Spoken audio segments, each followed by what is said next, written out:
하나님 아버지께로부터 이 땅에 오신 예수님께서 첫 마디 말씀하셨는데 회개하라 천국이 가까웠느니라 라고 선포하셨습니다. 하나님의 나라를 오게 하신 분이 예수 그리스도요, 또 하나님의 역사를 실제로 보이신 분이 예수님이십니다. 니고데모가 예수님께 왔을 때에 여러 가지 물음을 묻고 질문을 하였을 때 주님은 니고데모에게 하신 말씀이 있습니다. 사람이 거듭나지 아니하면 하나님의 나라를 볼 수 없고 또 들어갈 수 없다라고 말씀하셨습니다. 물과 성령으로 나야지만이 진정한 하나님 나라의 백성이 될 수 있음을 주님의 말씀을 통해서 알 수 있고, 그 후에 하나님이 세상을 이처럼 사랑하사 독생자를 주셨으니 그 독생자가 누구십니까? 우리 주 예수님이시잖아요. 그를 믿는 자마다 멸망치 않고 영생을 얻게 하려 하심이라. 아멘. 그 일에, 그 말씀의 주인공이 될 수 있다는 것은 행복한 일이요, 감사의 일이요, 가장 부요한 은혜의 삶을 살고 있는 주인공이다라고 우리는 말씀을 통해서 분명히 확신합니다. 오늘의 말씀도 우리에게 참 중요합니다. 우리가 저번에 누가복음 17장 11절에서 19절 말씀을 함께 듣고 은혜를 받았습니다. 10명의 한센병자가 예수님께 우리를 불쌍히 여겨달라고 외쳤을 때에 제사장에게 가라, 너희들의 몸을 보이라 명하시자 10명이 순종하며 가다가 자기들의 모든 병이 깨끗하게 치료함 받은 것을 10명이 다 체험한 거예요. 그 중에 한 사람만이 무릎 꿇고 하나님께 영광 올려드렸습니다. 즉시 그 자리에서 하나님 아버지께 영광 올려드리고 바로 제사장으로 간 것이 아니라 예수님께 와서 무릎 꿇고 살해했다라고 기록하고 있습니다. 그리고 주님은 그에게 말씀하시지요. 10명이 깨끗함 받은 것 아니냐? 9은 어디 있느냐? 하나님의 은혜를 얻고 구원의 은혜를 치료함을 받았는데 9명은 어디 있느냐? 이 사마리아인만 하나님 아버지께 영광을 올렸구나. 네 믿음이 너를 구원하였느니라 라고 말씀하셨습니다. 이 일이 바로 하나님 나라의 일 가운데 하나입니다. 그리고 나서 이어진 말씀, 우리가 읽은 말씀이에요. 바리새인들이 예수님 주위로 몰려들었어요. 늘 예수님 주위로 몰려왔어요. 둘러싼 것이지요. 때로는 유대인과 바리새인에 의해서 둘러싸임 당해서 돌에 맞을 뻔한 일도 있었고, 현장에서 가늠하다가 잡힌 여인을 두고 예수님을 시험한 무리들이 다 둘러서 예수님이 글씨 쓰고 있는 거 다 둘러서 보고 있잖아요. 오늘도 그러는 거예요. 그러면서 묻습니다. 하나님의 나라가 어느 때 임하니이까? 하나님의 나라가 어느 때 임하니이까? 근데 주님이 그들에게 한 말씀이지요. 하나님의 나라는 볼 수 있게 임하는 것이 아니요, 또 여기 있다 저기 있다고도 못하리니 하나님의 나라는 너희 안에 있느니라. 하나님의 나라는 너희 안에 있느니라. 주님의 말씀은 그들이 이해하는 하나님의 나라가 아니었습니다. 하나님의 나라는 하늘에 속한 것이요, 하나님 아버지께 속한 것이요, 현실적인 정치적인 자유함과 어떤 군사력을 회복시키고 다윗의 왕권을 회복하여 강력한 나라를 이루는 그런 세상적인 나라가 아니다. 하나님의 나라는 하나님 아버지께 속한 것이다는 주님의 말씀이지요. 이 말씀은 고난을 앞두고 하신 말씀이에요. 6월절이 다가오는 그쯤에 예루살렘을 향해 나아가는 그 상황 가운데 하신 말씀이에요. 곧 얼마 안 되어서 유대인들에게 잡혀서 고난받으시고 끝내는 로마 군사들의 잔인한 그 학대와 공격으로 인하여 많은 상처를 받고 십자가를 메고 갈보리 언덕까지 오르시고 끝내는 십자가에 못 박혀서 운명하셨잖아요. 그것을 앞두고 일어난 사건이 누가복음 17장부터 이어지는 주님의 말씀이요, 생애입니다. 빌라도 앞에 섰을 때 주님은 빌라도에게 이렇게 말합니다. 내 나라는 이 세상에 속한 것이 아니라 만일 내 나라가 이 세상에 속한 것이었다면 내 종들이 싸워 나로 유대인들에게 넘기우지 않게 하였느니라. 이제 내 나라는 여기에 속한 것이 아니니라. 요한복음 18장 36절에 주님이 하신 말씀이에요. 바리새인들은 현실주의자들이었습니다.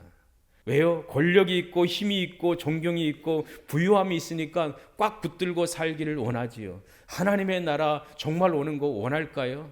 원하지 않지요. 다윗과 같은 왕이 와가지고 이스라엘을 회복하여 아주 굳건한 나라를 세우면은 자기들 한자리 하잖아요. 얼마나 좋겠습니까? 주님이 그들을 향해 비판한 말씀이 있지요. 바리새인들은 돈을 좋아하는 자들이다. 하나님께서 누가를 통해서 기록하신 말씀이잖아요. 하나님의 나라는 예수님을 영접하고 믿는 자, 예수님을 하나님이 보내셨다라고 믿는 자, 사도 베드로와 같이 주는 그리스도시요 살아계신 하나님의 아들입니다라고 고백하며 실제로 영접하며 주님 의지하며 바라보며 사는 자가 하나님 나라의 삶을 사는 주인공이다라는 것을 성경은 우리에게 말씀해 주십니다. 고린도전서 1장 2절에 보면은 하나님의 진정한 자녀요 하나님 나라의 백성은 이렇게 선포합니다. 그리스도 예수 안에서 거룩하여지고 거룩함을 입은 거잖아요. 그리고 성도라 부르심을 입은 자. 저도 그렇고 여러분도 그렇고 성도지요? 아멘.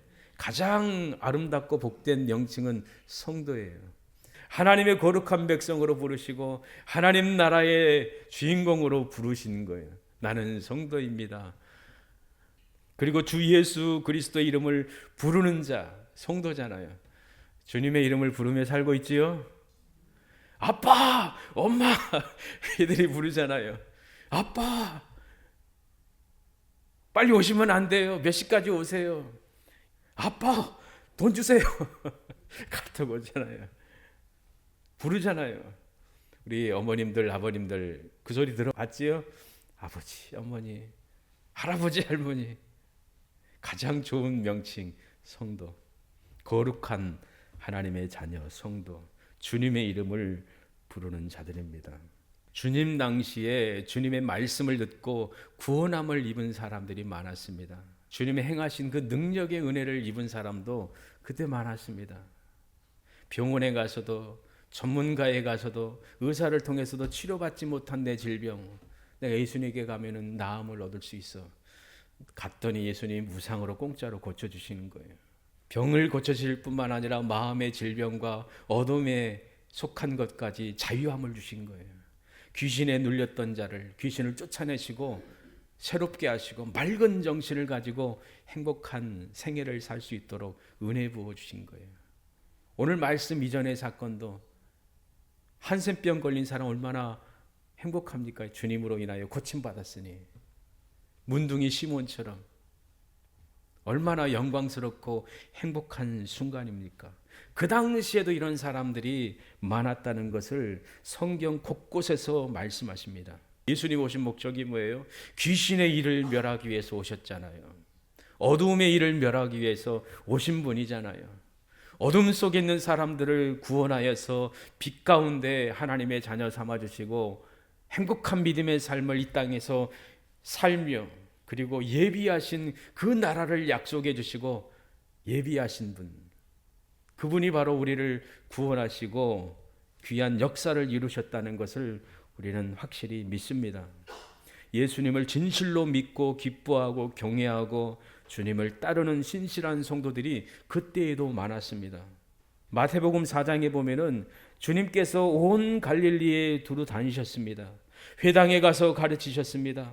천국 복음을 전파하시며 백성 중에 모든 병과 모든 약한 것을 고치시니 그 소문이 온 수리아에 퍼진지라. 사람들이 모든 앓은 자 곧 각색병과 고통에 걸린 자, 귀신 들린 자, 간질하는 자, 중풍병자들을 데리고 오니 저희를 고치시더라. 아멘. 고치시는 하나님. 마태복음 8장 16절에 보면은 어두웠습니다. 깜깜한 밤이 다가옵니다. 피곤하셔요. 주무셔야 되고 쉬셔야 되잖아요. 하루 온종일 가르치시고 역사를 이루시고 하나님의 나라 일을 행하셨는데 좀 쉬시려고 했더니 그 밤에 사람들이 몰려왔습니다. 사람들이 귀신 들린 자를 많이 데리고 예수께 오거늘 예수께서 말씀으로 귀신들을 쫓아내시고 병든 자를 다 고치시니 이는 선지자 이사야로 하신 말씀에 우리 연약한 것을 친히 담당하시고 병을 짊어지셨도다 함을 이루려 하심이라. 아멘. 이 일이 하나님의 나라의 일입니다. 하나님의 나라가 현재 임한 거 예수님을 통해서 주님을 만남으로 새로운 인생, 새로운 삶, 믿음의 삶을 사는 거예요. 주로 그리스도로 믿는 거예요. 구약 성경에 예언된 메시아 그리스도 구원자가 바로 예수님이시다라는 것을 그 당시에 사람들이 믿고 따른 거예요. 나 주님 따르기를 원합니다. 따라가면 안 됩니까? 고라사인 땅에 있는 그 불쌍한 군대에 귀신 들린 자가 고침받고 회복함을 얻으니까 예수님을 알아보는 거예요. 이분이 나를 살리셨구나.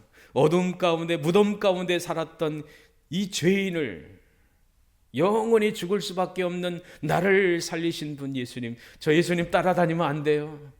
그랬잖아요. 근데 예수님 뭐라고 말씀하셨습니까? 하나님이 너에게 행한 그 놀라운 일을 마을에 가서 전하라는 거예요. 그 마을 사람들은 예수님을 이 마을에서 떠나주시면 안 됩니까? 안 됩니까? 라고 막 배척했잖아요. 근데 예수님은 야, 그들에게 가서 하나님이 너에게 행한 것 전에 복음 전도자 하나님 나라의 일을 행하라고 명하시는 거잖아요. 얼마나 영광된 일입니까? 그 당시 이런 일들이 있었다는 것을 보게 됩니다. 그래서 하나님의 나라의 영광에 동참한 분들이 얼마나 많습니까? 그런데 바리새인과 유대인들은 예수님을 믿지 않고 하나님의 나라를 오게 하신 예수님을 모시지 않았습니다. 도리어 배척했습니다. 끝내는 예수님을 십자가에 못 박아 죽인 장본인들이잖아요. 선지자들을 통하여 예언하신 그 메시아가 그리스도인데 믿지 않았습니다. 수많은 백성이 예수님을 오실 구원자 그리스도로 믿고 따르고 그 말씀을 기뻐하고 몰려들었는데 유대인들 대제사장 바리새인들은 싫어했습니다. 시기했습니다. 질투했습니다. 요한복음 9장 22절 보면은 주님이 한 청년을 고친 사건이 있지요. 그 사건으로 인하여 주일에 행했다고 논란이 일어나잖아요. 그리고 나서 9장 22절에 이미 유대인들이 누구든지 예수를 그리스도로 시인하는 자는 출교하기로 결의하였으므로 예수님을 그리스도로 구약에 예언하신 그분으로 믿고 고백하면은 출교시킨다는 거예요. 출교라는 것은 엄청난 것이거든요. 모든 것들이 끝나는 거예요. 가족에서 족보에서 파임 당하는 거 그거야 뭐 파임 당할 수 있지만 경제 활동 자기가 할 수 있는 모든 것 다 결박되는 거고 자유권이 박탈되는 것과 같습니다. 사는 게 아니고 죽는 것과 같은 그런 선고와 같습니다. 출교하기로 결의한 거예요. 유대인들이. 죽은 나사로를 살리신 능력의 주 예수님에 대하여 유대인들은 살기가 등등했습니다. 죽은 자를 살렸으니 많은 사람들이 예수님을 믿게 되는 것이잖아요. 유대인의 큰 무리가 예수께서 여기 계신 줄을 알고 오니 이는 예수만 위함이 아니요 죽은 자 가운데서 살리신 나사로도 보려 함이라다. 예수님도 보고 나사로가 정말 죽었다 살아났어? 아 진짜? 한번 구경하러 가보자. 그런 사람들 호기심 있는 사람도 있었을 거 아니에요. 근데 정말 살아났어? 갔지요. 근데 살아난 그 나사로를 보고 많은 사람들이 예수님 믿었잖아요. 나사로까지 죽이려고 하였잖아요, 유대인들이. 그러므로 오늘 예수님께 질문한 바리새인들, 유대인의 대표격인 사람들입니다.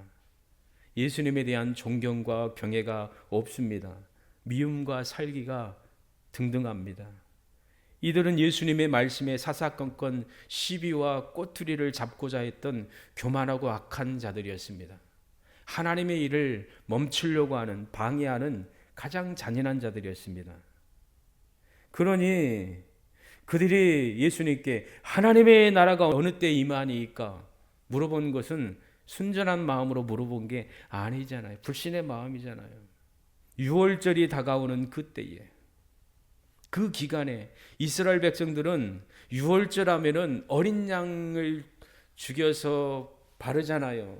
앞에. 그리고 나서 천사가 넘어갔잖아요. 피 바른 곳은 하나도 죽지 않았지만 피 바르지 않는 곳은 다 첫 것은 하나님이 지셨다는 것을 출애굽기에 기록한 것처럼 이스라엘의 민족적인 구원이 일어난 사건이 유월절이잖아요. 시작점이 예수 그리스도의 십자가와 부활이잖아요. 우리에게는. 그 사건으로 출애굽이 일어나고 그 사건으로 인하여 역사 가운데 하나님이 행하신 일들, 모세를 통하여 말씀하시고 절기를 주시고 여기에 이르기까지 그 사건이잖아요. 그 중심이 바로 예수 그리스도이심을 우리는 확실히 믿고 기뻐하고 찬양하잖아요. 이 땅에서 로마를 무너뜨리고 새 이스라엘 나라를 세우리라고 기대했던 그들이 예수님께 물은 거잖아요. 이들은 바리새인들은 예수님을 믿지 않았습니다. 메시아로 그리스도로 영접하지 않았습니다. 그러니 그들의 질문은 불신앙적인 질문이었지요. 한마디로 이렇게 말할 수가 있잖아요. 예수님, 당신이 성경에 예언했던 메시아 그리스도면은 하나님의 나라를 이 땅에 한번 와 보게 하라. 조롱의 말이지요.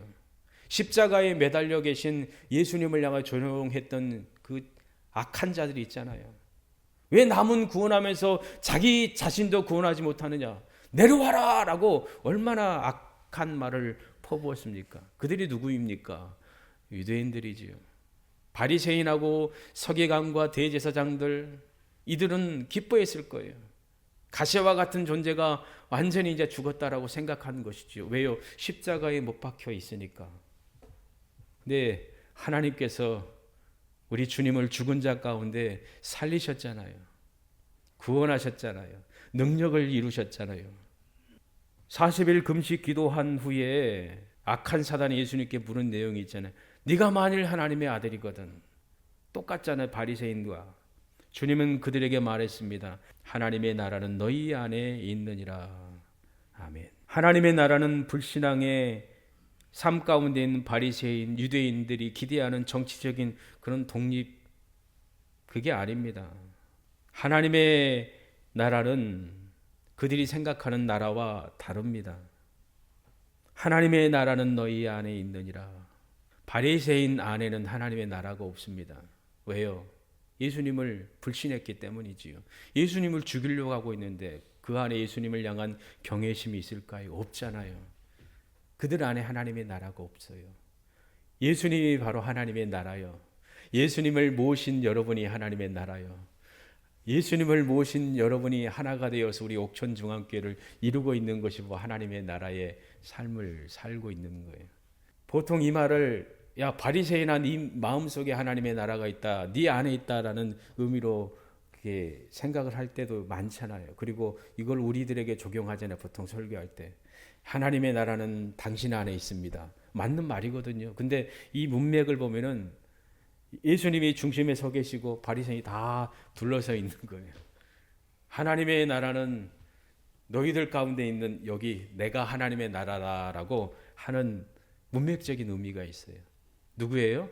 둘러싸여 있는 너희들 가운데 있는 너희 안에 너희들이 품고 있는 그 안에 있는 내가 서 있는 내가 바로 하나님의 나라다라는 의미로 말씀을 하거든요. 실제 그렇잖아요. 하나님의 나라는 예수님이시여. 예수님 우리 안에서 일으키신 그 구원의 은혜로 인하여 나는 하나님 나라의 백성이요 성도고 하나님의 나라의 삶을 살고 있습니다. 엄청난 은혜입니다. 이 땅에서 누리며 또 얻을 수 있는 어떤 높은 곳에 올라가는 것과 비교가 안 되는 것입니다. 내가 하는 능력 소용없지요. 사라지잖아요. 죽으면 끝. 하나님의 나라라는 사실이 가장 영광스러운 거예요. 찬양할 수밖에 없고 감사할 수밖에 없고 내가 하나님 나라의 주인공이니 거기에 걸맞는 삶을 내가 살아야지. 당당하게 믿음의 삶을 삽니다. 하나님의 나라는 통치가 있는 거잖아요. 하나님 나라의 왕이 누구십니까? 예수님이시잖아요. 예수님을 왕으로 모시고 예수님을 경배하고 기뻐하며 왕이신 예수님을 바라보며 의지하며 왕이신 예수님께서 하신 말씀을 따라 순종의 삶을 사는 것이지요. 통치를 받는 삶을 사는 것이지요. 너희는 세상의 빛이다, 소금이다. 빛과 같은, 소금과 같은 존재가 아니라 빛이요 소금이에요, 우리는. 그러니 소금의 삶을 보여줘야 되고 빛의 삶을 보여줘야 되는 거예요. 그 주인공이 여러분이에요. 예수님의 얼굴이라, 하나님의 얼굴이에요. 우리는 증인이에요. 얼마나 자부심이 큽니까? 영광되는 것이지요. 여러분 안에 하나님의 형상이 들어가 있는 거예요. 새 생명을 얻었기 때문에. 예수님을 믿는 자, 거기에 걸맞는 삶을 사는 여러분 되기를 간절히 소망합니다. 하나님의 나라를 소유한 사람은 행복합니다. 참된 기쁨과 평안 가운데 살 수가 있습니다. 너희가 환난을 당하나 담대하라. 내가 세상을 이겼노라. 마음에 근심하지 말라. 하나님을 믿으니 또 나를 믿으라 말씀하신 분이 바로 예수님이시잖아요. 우리는 진실로 하나님과 예수 그리스도를 사랑하며 알며 경외하며 믿습니다. 하나님의 자녀임을 고백하며 삽니다. 하나님, 제 마음속에 예수님의 생각을 많이 갖고 입술도 하나님의 은혜 가운데에 선한 입술이 되게 하소서. 생각도 그렇고 사상도 그렇고 인생관, 가치관도 그렇고 하나님 나라에 걸맞는 삶을 살도록 하나님 은혜 부어주세요.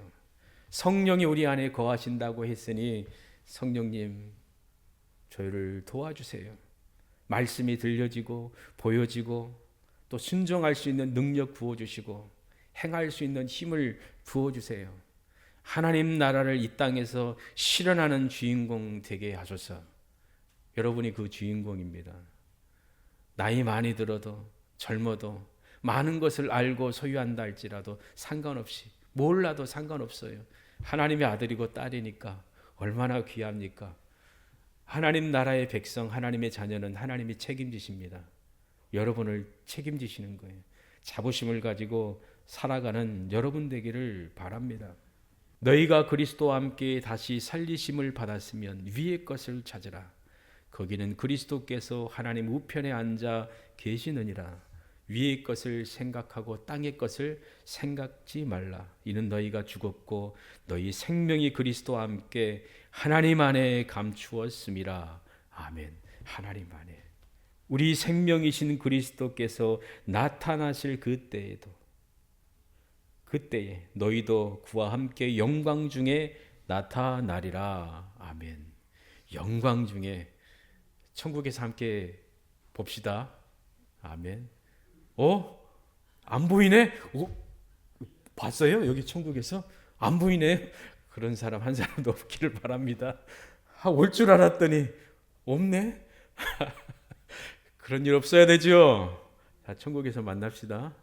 하나님이 예비하신 그 나라. 이 땅에도 천국의 삶을 살고 있지만, 영생의 삶을 살고 있지만, 호흡이 끊어지면은 그날에 봐야 되잖아요.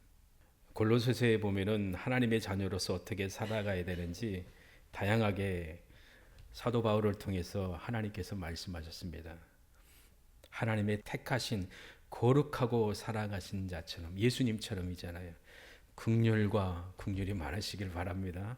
용납하고 사랑하시길 바랍니다. 자비, 주님의 자비를 본받기를 원해요. 겸손, 최고로 낮아지신 분이 예수님이잖아요. 죽기까지 충성하고 봉사하고 십자가에 못 박혀 죽으신 분이 예수님이잖아요. 겸손하시기를 바랍니다. 하나님이 높이실 거라 믿습니다. 오래 참고 참기를 바랍니다. 화도 좀 확 내는 게 아니라 참아주고 인내하고 품어줄 수 있는 넓은 마음, 그런 여유의 마음을 갖기를 원합니다. 네가 네게 혐의가 있거든 서로 용납하여 피차 용서하되. 이 말씀 후에 주님 하신 말씀 듣고 제자들이 우리에게 믿음을 더하소서 기도한 거잖아요. 근데 주님 하신 말씀 뭐예요? 용서하라, 용납하라. 용서하는 삶, 그렇게 사시길 바랍니다. 주님께서 너희를 용서하신 것 같이 너희도 그러하고 이 모든 것 위에 사랑을 더하라. 그리스도의 평강이 너희 마음을 주장하게 하라. 평강을 위하여 너희가 한 몸으로 부르심을 받았나니 또한 너희는 감사하는 자가 되라. 하나님 아버지께 감사하고 삶의 순간순간마다 주께 감사하고 하나님 아버지 감사합니다라고 진심을 담아 말하는 사람은 행복한 거예요. 어려움이 와도 고난이 와도 손해가 와도 가다가 넘어져도 물이 바싹 깨져도 가다가 차가 퍼져도 죽을 위기가 닥쳐도 감사합니다. 그게 쉬울까요? 그래도 할 수 있어요.